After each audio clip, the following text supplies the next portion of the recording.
ಈ ಬೆಳವಣಿಗೆಗಳ ಮಧ್ಯೆ ಇವತ್ತು ಚಾಮುಂಡಿ ಬೆಟ್ಟಕ್ಕೆ ಭೇಟಿ ಕೊಟ್ಟಿದ್ದಾರೆ ನಟ ದರ್ಶನ್ ಅವರು. ಕುಟುಂಬಸ್ಥರ ಜೊತೆಗೆ ಚಾಮುಂಡಿ ತಾಯಿಯ ದರ್ಶನವನ್ನ ಪಡ್ಕೊಂಡಿದ್ದಾರೆ. ನಿನ್ನೆ ಮಂಡ್ಯದ ಶಕ್ತಿ ದೇವತೆಯ ದರ್ಶನ ಪಡ್ಕೊಂಡಿದ್ರು. ಇವತ್ತು ನೋಡಿ ನಗ್ನಗ್ತಾನೆ ಚಾಮುಂಡೇಶ್ವರಿ ದರ್ಶನ ಪಡ್ಕೊಂಡು ವಾಪಸ್ ಬರ್ತಾ ಇದ್ದಾರೆ.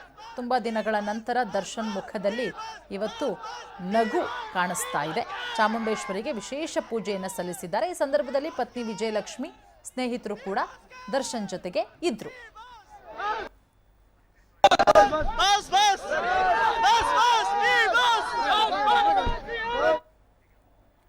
ಹುಬ್ಬಳ್ಳಿಯ ವರೂರಿನಲ್ಲಿ ಯಶಸ್ವಿಯಾಗಿ ಮಹಾಮಸ್ತಕಾಭಿಷೇಕ ಪಂಚಕಲ್ಯಾಣ ಮಹೋತ್ಸವ ಕಾರ್ಯಕ್ರಮ ನಡೀತಾ ಇದೆ.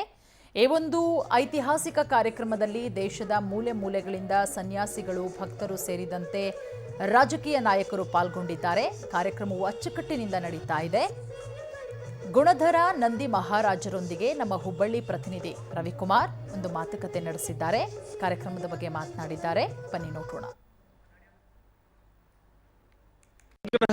ತೀರ್ಥಕ್ಷೇತ್ರದಲ್ಲಿ ಧಾರ್ಮಿಕ ಕಾರ್ಯಕ್ರಮಗಳು ಎಲ್ಲವುಗಳು ಅದ್ದೂರಿಯಾಗಿ ಯಶಸ್ವಿಯಾಗಿ ನಡೀತಾ ಇದ್ದು, ಈ ಒಂದು 2 ದಿನಗಳ ಕಾಲಕ್ಕೆ ಯಶಸ್ವಿಯಾಗಿ ಕಾರ್ಯಕ್ರಮಗಳು ನಾಡಿನ ಮತ್ತು ದೇಶದ ಮೂಲೆ ಮೂಲೆಗಳಿಂದ ಸಹಿತ ಈ ಒಂದು ಸಾಧು ಸಂತರು ಸೇರಿದಂತೆ ಬೇರೆ ಬೇರೆ ಎಲ್ಲರೂ ಸಹಿತ ಸಾಕಷ್ಟು ಪ್ರಮಾಣದಲ್ಲಿ ಕ್ಷೇತ್ರಕ್ಕೆ ಆಗಮಿಸಿದ್ದಾರೆ.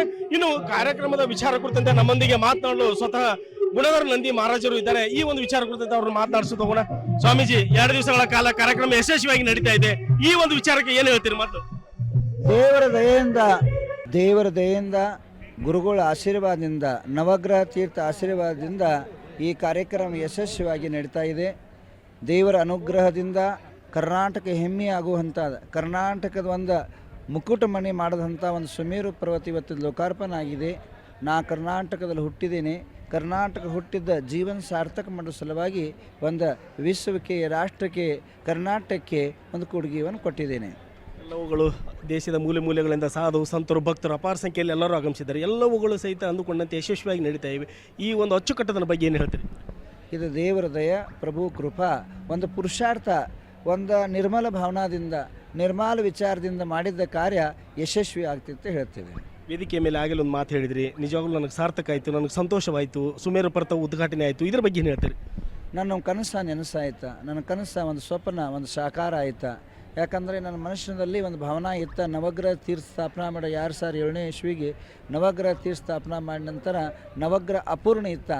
ಅದು ಪೂರ್ಣ ಯಾವಳಿಗೆ ಸುಮೇರು ಪರ್ವತ ಆಯ್ತಾ, ಈ ನವಗ್ರಹ ತೀರ್ಥ ಪೂರ್ಣ ಆಯ್ತು. ಒಂದು ಕಡೆ ಧಾರ್ಮಿಕ ಕಾರ್ಯಕ್ರಮಗಳೆಲ್ಲವೂ ಸರಾಗವಾಗಿ, ಭಕ್ತರು ಇನ್ನೊಂದು ಕಡೆ ಶಿಷ್ಯರೊಂದವು ಎಲ್ಲವುಗಳು ಸಿಸ್ಟಮೆಟಿಕ್ ಆಗಿ ಎಲ್ಲ ವ್ಯವಸ್ಥೆಗಳ ಬಗ್ಗೆ ಏನು ಹೇಳ್ತೀರಿ? ನೋಡ್ರಿ, ನಮ್ಮ ಜೈನ ಧರ್ಮ ಶಾಂತ ಪ್ರಿಯ ಧರ್ಮ. ನಮ್ಮ ಜೈನ ಧರ್ಮದಲ್ಲಿ ಹುಟ್ಟುವಂಥ ಪ್ರತಿಯೊಬ್ಬರು ಅಹಿಂಸಾ, ಸತ್ಯ, ತ್ಯಾಗ ಧರ್ಮದಲ್ಲಿ ಬಡ ಮಹತ್ವ ಕೊಡ್ತಾರೆ. ಆದ ಕಾರಣ ಗುರುಗಳ ಮಾತು ಯಾರೂ ಮೀರುವುದಿಲ್ಲ. ಆದ ಕಾರಣ ಗುರುಗಳು ಹೇಗೆ ಹೇಳ್ತಾರೆ ಹಾಗೆ ನಡ್ಕೋತಾರೆ. ಅದರಿಂದ ಶಾಂತ ಸೈಲೆಂಟ್ವಾಗಿ ಕಾರ್ಯನಿರ್ತಾ ಇದೆ. ಇಲ್ಲಿ ಬರುವಂತಹ ಭಕ್ತರಿಗೆ ಮತ್ತು ಸಾರ್ವಜನಿಕರಿಗೆ ಏನಂತ ಸಂದೇಶ? ಸುಮೇರು ಪರ್ವತ ದರ್ಶನ ಮಾಡಿ ತಮ್ಮ ಅನಂತ ಕಾಲದಲ್ಲಿದ್ದಂಥ ಪಾಪ, ತಾಪ, ಸಂತಾಪವನ್ನು ದೂರ ಮಾಡ್ರಂತೆ ಭಾವನಾ ಇದೆ.